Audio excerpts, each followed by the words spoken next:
تو اسلام آباد پولیس کا بھی پورا معاملہ سامنے آ گیا. انہوں نے بتایا جی واقعہ جو ہے 23 فروری کا ہے, واقعہ پرانا ہے.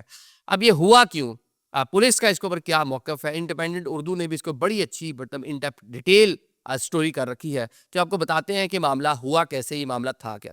یہ معاملہ کچھ اس طرح ہے جناب, یہ خواتین اپنی ویڈیوز وغیرہ بناتی ہوں گی, تو انہوں نے کوئی ویڈیو بنائی, یہ صاحب جو ان کو مار رہے ہیں جو پراپرٹی کے بزنس سے منسلک ہیں, اسلام آباد میں پراپرٹی کا کام کرتے ہیں, اسلام آباد کے ہی رہائشی ہیں, ان کو ان خواتین سے یہ شکوہ تھا. انہوں نے کسی جگہ کچھ اپنی ویڈیوز بنائی, اس کے اندر ویڈیوز میں ان صاحب کی فیملی کی جو خواتین تھی وہ آ رہی تھی. انہوں نے ان خواتین سے سوشل میڈیا ڈیجیٹل جو پلیٹ فارم ہے وہیں پہ رابطہ کیا, ان سے ریکویسٹ کی کہ آپ یہ ویڈیوز ڈیلیٹ کر دیں کیونکہ میری فیملی اس کے اندر آپ نظر آ رہی ہے.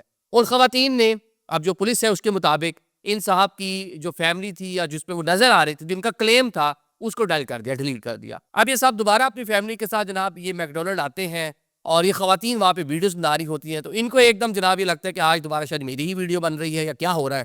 یہ اتر کے آتے ہیں اور خواتین کے ساتھ اپنا پورا معاملہ جو ہے وہاں پہ شروع کر دیتے ہیں, جہاں سے پوری واقعہ آپ نے پھر آگے دیکھ لیا کہ جو ویڈیو ہے ڈیفینیٹلی آپ نے بھی دیکھی ہوں گی, جتنی وہ سپریڈ ہوئی تھی, جس طرح وہ وائرل ہوئی تھی. تو جناب انہوں نے ان سے بادشاہ شروع کی اور دوبارہ جی ویڈیو چیک کرنا اور وہاں پہ تلخ کلامی ہوتی ہے, ان کے اوپر تشدد کرتے ہیں جو کسی بھی صورت جسٹیفائڈ نہیں ہے.